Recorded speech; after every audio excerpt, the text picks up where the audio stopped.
Jenny twirled in front of the mirror, admiring the way her red silk dress hugged her figure as her long dark hair cascaded down her back in soft waves, her gold earrings shimmering under the bright bedroom light. Tonight was special. It was Valentine's Day and she was going out with her best friends, Aisha and Miriam, to one of the most luxurious restaurants in Kano City. The excitement in her chest bubbled as she picked up her clutch, giving herself one final glance before stepping out. The city was alive with dazzling lights, couples walking hand in hand, the air filled with the soft melodies of romantic songs playing from speakers along the streets. Everything felt perfect. A sleek black car pulled up outside her house, and as the tinted window rolled down, Aisha leaned out with an impatient grin. "Jenny, hurry up. We're already late." Jenny laughed, stepping into the car that smelled of expensive leather and perfume, the cool hum of the air conditioning instantly relaxing her. Miriam, dressed in an elegant emerald gown, handed her a glass of sparkling juice. "Tonight is about us, no stress, no drama, just fun," she declared.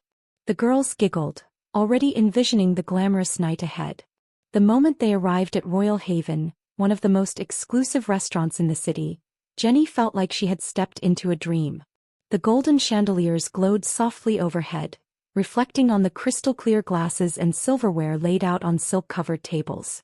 Waiters dressed in tailored black suits moved gracefully between guests, serving gourmet dishes and exquisite wines. The soft murmur of conversation, the occasional clinking of glasses, and the elegant jazz music playing in the background created a perfect atmosphere. Jenny's eyes widened in amazement. "This place is incredible," she whispered. Aisha smirked. "Only the best for us tonight." They were seated at a prime spot near the massive glass windows overlooking the vibrant city skyline, ordering the finest meals, grilled lobster drenched in butter, creamy pasta infused with truffle, and delicate pastries that melted the moment they touched their tongues. Every bite tasted like luxury itself.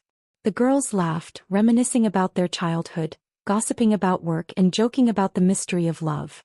Everything felt light, joyful, like nothing in the world could ever ruin this night. Then something unexpected happened. A waitress approached their table carrying a silver tray, her posture composed, her expression unreadable. On the tray sat a selection of the most expensive delicacies: truffle-infused steak, golden macarons, a vintage bottle of wine that looked older than all of them combined. The girls exchanged confused glances. "We didn't order this," Miriam said, suspicion lacing her tone. The waitress nodded politely. "It's a gift." Aisha raised a brow. "From who?" The waitress gestured across the room. Seated at a private booth was a man, tall, strikingly handsome, dressed in a tailored navy blue suit. His sharp features were highlighted by the candlelight, his piercing eyes focused on one person. Jenny. She felt a strange rush of excitement and nervousness all at once. The man exuded wealth, power, mystery. There was something about him, something dangerous yet inviting. "He says his name is James," the waitress continued, her voice neutral. "And he would love to introduce himself." Jenny's heartbeat quickened. Aisha and Miriam, however, exchanged uneasy looks. Miriam leaned in, whispering, "Jenny, be careful. A man like that doesn't just send gifts for no reason." Aisha nodded in agreement, her expression wary. But Jenny was already intrigued. Before she could think twice, James stood up and made his way toward them. He moved with a quiet confidence, his steps unhurried, calculated. When he reached their table, he gave them all a polite smile, but his eyes never left Jenny. "Ladies," he greeted, his voice deep and smooth like silk against skin. Then, with an almost predatory charm, he focused on Jenny. "And you must be Jenny." Jenny hesitated for only a moment before placing her hand in his. His touch was warm, firm, almost possessive, sending a small shiver up her arm. "Yes, I am." James' lips curled into a smirk. "It's a pleasure to finally meet you." Finally. The word sent a strange shudder through Jenny's spine, but the intensity in his eyes made her forget everything else. He was mesmerizing, an enigma wrapped in wealth and confidence. "I'm hosting an exclusive after-party tonight at my private mansion," James continued, his gaze locked onto hers. "I'd love for you to join me." Aisha and Miriam immediately stiffened. "Jenny, this is not a good idea," Miriam said, her voice tense. Aisha added, "You don't even know him." James chuckled, a deep velvety sound that somehow made Jenny's heart race even more. I understand your concern truly. But I assure you Jenny will be in the best hands. Jenny bit her lip. Her friends were right. She didn't know James, didn't know anything about him except that he was rich, powerful and undeniably attractive. But wasn't that what made this thrilling? The idea of attending a billionaire's private party, surrounded by luxury and exclusivity, was too tempting to resist. This was the kind of adventure she had always dreamed of, the kind of story she would tell for years. The danger of it only made it more exciting. Miriam shook her head. Jenny, think about this. But Jenny had already made up her mind. She turned to James, her eyes gleaming with curiosity. I'd love to go. James' smirk deepened as if he had already known her answer. Perfect. Aisha exhaled sharply, frustration clear in her expression. Jenny, please don't do this. But Jenny barely heard her.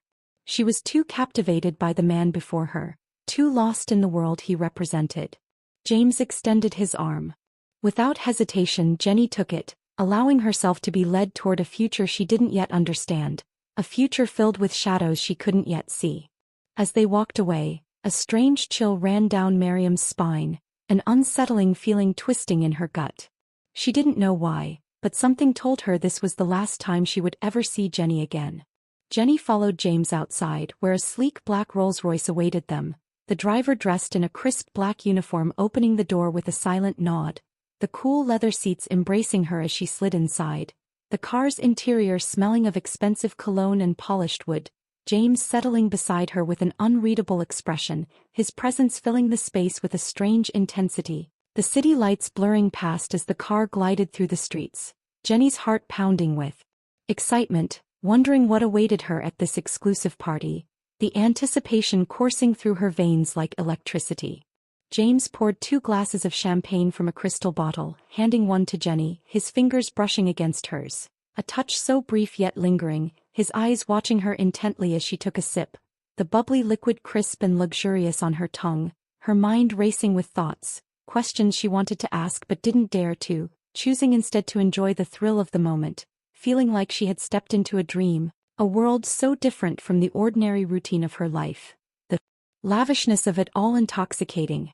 The car finally arrived at a grand estate, the gates opening automatically as they approached, the mansion standing tall against the night sky, its architecture modern and sleek, glowing in soft ambient lights, security guards in sharp suits stationed at various points, the presence of high-tech surveillance cameras making it clear that this was a place of extreme wealth and exclusivity. Jenny barely containing her excitement as James took her hand and led her inside the grand double doors, opening to reveal an opulent interior, chandeliers hanging from the ceiling, golden accents reflecting the dim lighting, the air filled with the soft hum of classical music mixed with murmured conversations.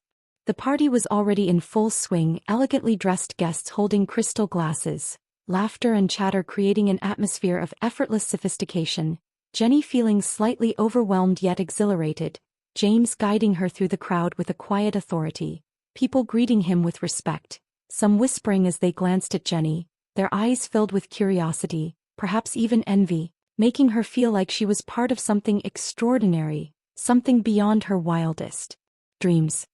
He led her to a private lounge dimly lit with plush velvet seating, the scent of expensive cigars lingering in the air, a select group of people lounging around, their conversations hushed but intense, an aura of secrecy enveloping the space, James introducing her with a proud smirk, his hand resting lightly on the small of her back, the others nodding in acknowledgement, their expressions unreadable, Jenny feeling both welcomed and scrutinized, unsure whether to be flattered or uneasy, the thrill of the unknown keeping her curiosity alive. As the night progressed, drinks flowed freely, conversations deepening into something more mysterious, Jenny catching snippets of strange exchanges, words laced with double meanings, James watching her with an amused glint in his eyes, as if waiting for her to piece something together, his presence unwavering, his attention solely on her, making her feel both special and trapped, as though she had walked into a world where every move was carefully calculated, every word measured, and she was the center of something she didn't yet understand.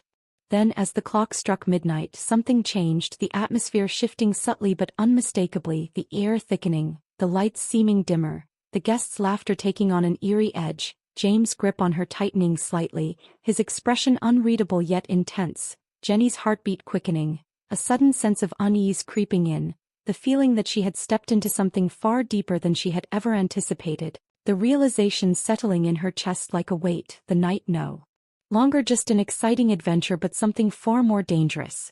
Jenny's fingers trembled slightly as she held her glass, the coldness seeping into her skin while a strange hush settled over the room, the once lively atmosphere now cloaked in something almost sinister, the air heavy with an unspoken tension, her eyes darting around as the guests exchanged glances, their smiles still in place but their eyes holding something else, something unsettling. James leaning in closer, his voice softer yet firm. "Relax, Jenny, it's just the real party beginning now." His fingers brushing against her arm as a shiver ran down her spine, not from excitement this time but something she couldn't quite name.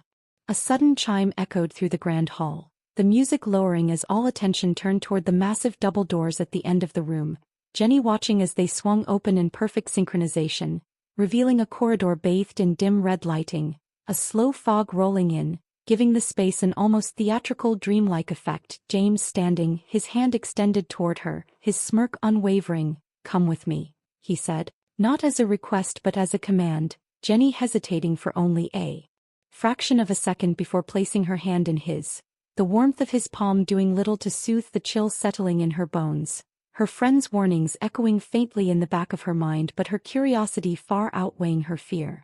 They walked through the corridor, the walls lined with paintings that seemed to watch her, their eyes following her movements, an eerie sensation crawling up her spine, her heart pounding faster as the corridor opened into a massive underground chamber illuminated by hundreds of candles, the flickering flames casting long shadows that danced across the high vaulted ceiling, the scent of burning incense thick in the air, a group of people dressed in dark robes standing in a perfect circle, their faces hidden beneath their hoods. The entire scene sending a wave of unease crashing over her, Jenny instinctively stepping closer to James, her fingers tightening around his arm as she whispered, "What is this?" her voice barely audible over the rhythmic hum that began to rise from the gathered figures. James didn't answer immediately, instead leading her to the center of the room where an elaborate marble altar stood, its surface engraved with symbols she didn't recognize, the humming growing louder, resonating deep in her chest, her breath quickening as James finally turned to face her, his expression unreadable, his once charming smile replaced by something far more serious, almost reverent. "You were chosen, Jenny," he murmured, his voice filled with an unsettling certainty. "This is where everything changes." Her pulse hammering against her skin, her throat suddenly dry as she took a shaky step back, confusion and fear colliding in her mind as she tried to process his words, tried to understand what exactly she had walked into, but every logical thought was drowned out by the overwhelming sense of danger thickening the air around her. She turned, intending to run, but the doors had vanished, the entrance now replaced by a solid wall of stone, her breath hitching in her throat as a cold dread settled deep within her, her mind racing for an escape, for any explanation that made sense. But nothing about this place, about this night, about James, was normal anymore, every fiber of her being screaming that she had made a mistake, that she had walked straight into something she couldn't escape, her gaze snapping back to James, her voice trembling as she asked, "What do you mean, chosen? Chosen for what?" But before he could answer, the robed figures suddenly dropped to their knees, their heads bowed, their murmurs turning into chants, the air growing heavier, pressing down on her chest like an invisible force. James stepped closer, his hand gently brushing against her cheek, his touch no longer comforting but terrifying, his eyes dark, endless, like a void she could fall into and never return. "You're special, Jenny," he whispered, his breath warm against her skin, "and tonight you'll fulfill your purpose." Her body frozen, fear locking her limbs in place, her mind screaming at her to move, to fight, to do anything but stand there. But the weight of the moment, of James' gaze, of the reality that she was trapped, held her captive, the shadows around her seeming to stretch, reaching for her like living things, the room spinning as the chanting grew deafening, her heartbeat erratic, a terrible realization settling in her chest. She wasn't just a guest at this party, she was the centerpiece, the offering, and there was no way out. Jenny's breath came in short gasps as the realization sank deeper, her body frozen in place, her mind screaming for her to run, to fight, to do anything but stand there. But the weight of James' gaze, the rhythmic chanting, the walls that seemed to close in on her, all of it paralyzed her, her heart pounding violently against her ribs as she tried to make sense of what was happening, her stomach twisting into knots as the figures in the dark robes began to rise, their heads tilting upward, their faces still obscured but their eyes, glowing faintly under the dim candlelight, fixated on her with an unnatural intensity. James standing just inches away, his hand still lingering near her cheek, his expression no longer the charming, confident man she had met just hours ago but something colder, something inhuman, his lips curving into a smile that sent chills racing down her spine as he murmured, "Don't be afraid, Jenny, this is what you were meant for." She shook her head, stepping back instinctively, her heels scraping against the smooth marble floor, her pulse hammering as she turned wildly, searching for an escape, but there was none. The walls were solid, the doors had disappeared, and the only way out was blocked by the robed figures who had now fully risen, their chant growing louder, reverberating off the stone walls in a way that made the entire chamber seem alive. Jenny's vision blurring slightly as she stumbled backward, her mind racing through possibilities, trying to piece together what was happening, how she had gone from a luxurious dinner with her best friends to this nightmare. Her thoughts a chaotic mess as James stepped closer, his presence suffocating, his voice almost soothing as he said, "You were never just another girl, Jenny. You were chosen long before tonight, long before you even knew I existed." Her breath hitched as his words sent a new wave of fear crashing over her, her body trembling as she tried to process them, her mind flashing back to the way he had looked at her the first time he approached, the way he had spoken as if he already knew her, how everything had felt too perfect, too surreal. And now she understood why. This wasn't a coincidence, it was never a coincidence. She had been led here, lured into this moment like a fly caught in a web, and James was the spider waiting, watching, knowing all along that she would come willingly, that she would ignore her friend's warnings, that she would walk straight into his trap. Jenny's hands shaking as she whispered, "Why me?" James' smile didn't falter as he reached out, tucking a loose strand of her hair behind her ear, his touch sending a shudder through her entire body. "Because you are special, Jenny, your blood, your soul, your essence, it's unlike any other. You were born for this moment and now it's time to embrace your destiny." His words coiling around her like a serpent, their meaning too horrifying to fully grasp, Jenny shaking her head furiously, stepping back again only to feel hands suddenly gripping her arms, cold, firm, unyielding, her scream catching in her throat as she turned to see two of the robed figures restraining her, their hold like iron, her panic spiraling into full-blown terror as she struggled, kicking, twisting, trying to break free, but their grip never wavered. James watching her with quiet amusement, as if he enjoyed the sight of her fighting, as if he had seen it all before and knew that it wouldn't make a difference.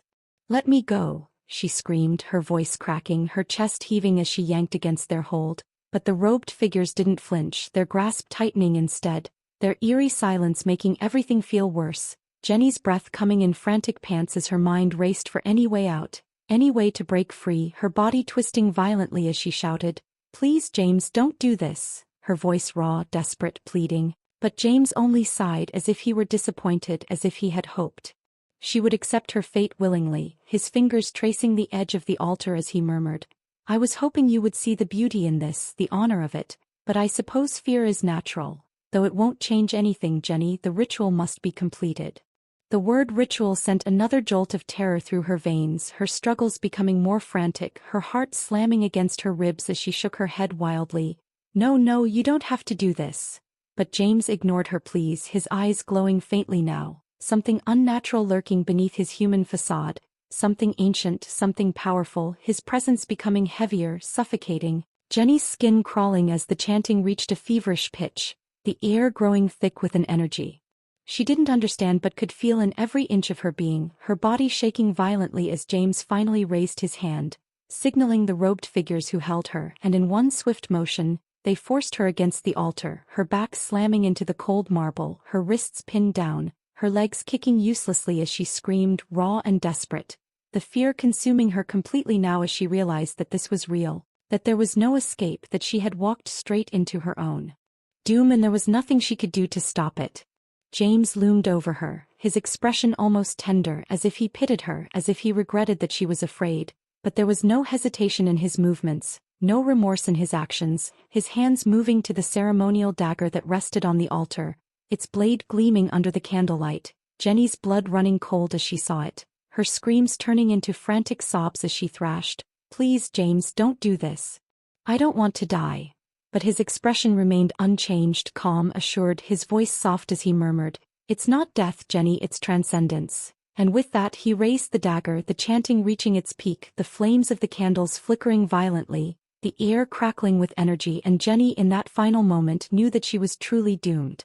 Jenny's mind raced, every heartbeat a desperate cry for survival as the dagger in James' hand gleamed under the flickering candlelight, her screams lost beneath the rising chants, the air heavy with an energy that pressed against her skin like an unseen force, her body trembling violently as she fought against the robed figures holding her down, their grip unyielding, their silence more terrifying than words, James' face calm, almost serene, as if he had done this 1,000 times before, as if her fear meant nothing, her life nothing more than a step in whatever dark ritual they had planned.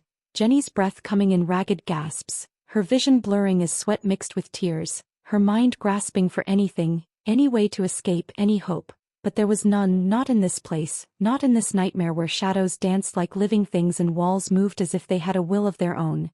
The air thick with something ancient, something hungry, something waiting. James lifted the dagger higher, the chanting reaching an almost deafening crescendo, the flames of the candles bending unnaturally as if drawn toward the altar, the darkness around them pulsing like a living thing, Jenny's body seizing with terror as she felt something shift, something deeper than fear settling in her bones, a cold that had nothing to do with temperature creeping through her veins, her body stiffening as an overwhelming pressure filled the room, pressing down on her chest, her mind screaming that something was coming, something she couldn't see but could feel, something that wanted her, James' lips parting as he whispered, "It is time." And then everything changed. The flames of the candles exploded into darkness, the light vanishing as if swallowed whole, the chamber plunging into pitch blackness, the chanting cutting off in an instant, the silence that followed more deafening than sound. Jenny's breath hitched, her body frozen, her heart pounding so violently she thought it might burst, and then a sound. A deep, guttural growl that rumbled through the chamber like a beast had been awakened from its slumber, the air thickening, the pressure unbearable, the robed figures shifting uneasily, their grip on her loosening just enough, and Jenny, driven by pure instinct, by the raw, desperate will to live, twisted violently, ripping her arm free, her elbow slamming into one of the figure's ribs, a grunt of pain following as she yanked her other arm loose, scrambling off the altar, her feet hitting the cold marble, her body propelled forward by sheer panic, her mind void of thought, only survival, only escape. James' voice rang through the darkness, sharp, commanding, "Stop her."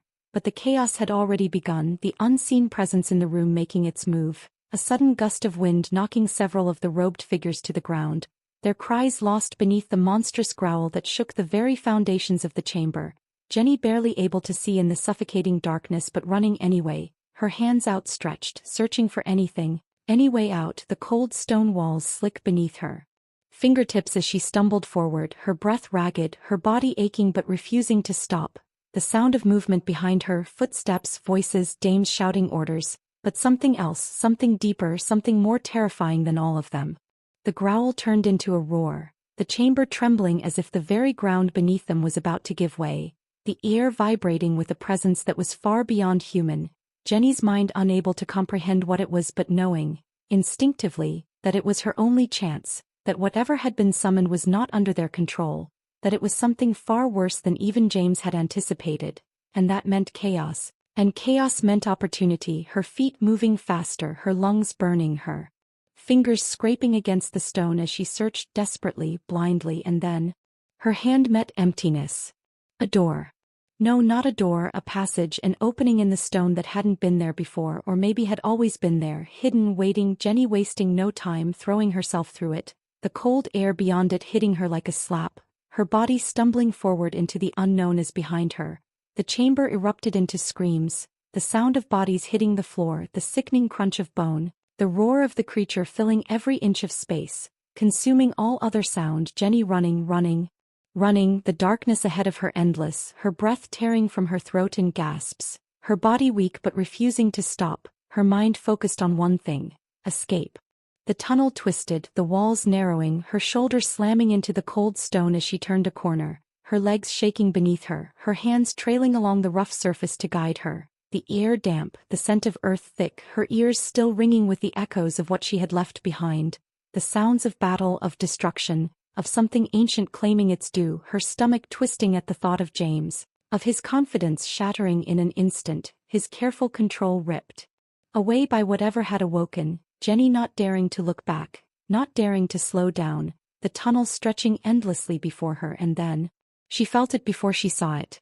The presence behind her, moving fast, faster than anything human, the cold breath against her neck, the shadows shifting, swallowing the tunnel whole, her legs burning with exhaustion, but she didn't stop, couldn't stop, not when she knew that if she did it would be over, but it was already over, wasn't it? The realization hitting her like a dagger to the chest, the truth sinking in, slow, inevitable, she was never meant to escape. This was always going to end one way. The moment stretched, time slowing, Jenny barely able to register what happened next, the force slamming into her back, sending her crashing to the ground, her chin hitting the stone, pain exploding through her skull, her vision flashing white, her body convulsing as the weight pressed down on her, heavy, impossible, the growl now right against her ear, the scent of something foul filling her nose, her fingers scraping against the ground as she tried to crawl forward. But it was useless. Pointless, the weight increasing, crushing her, suffocating her, her lungs struggling for air, her vision darkening. The last thing she saw before everything faded was James standing in the tunnel's entrance, watching, his expression unreadable, his voice soft, almost regretful as he whispered, "You were never meant to leave, Jenny." Darkness consumed her, her last thought not of fear or regret but of betrayal, the cold embrace of death finally taking her, the nightmare swallowing her whole, and then nothing.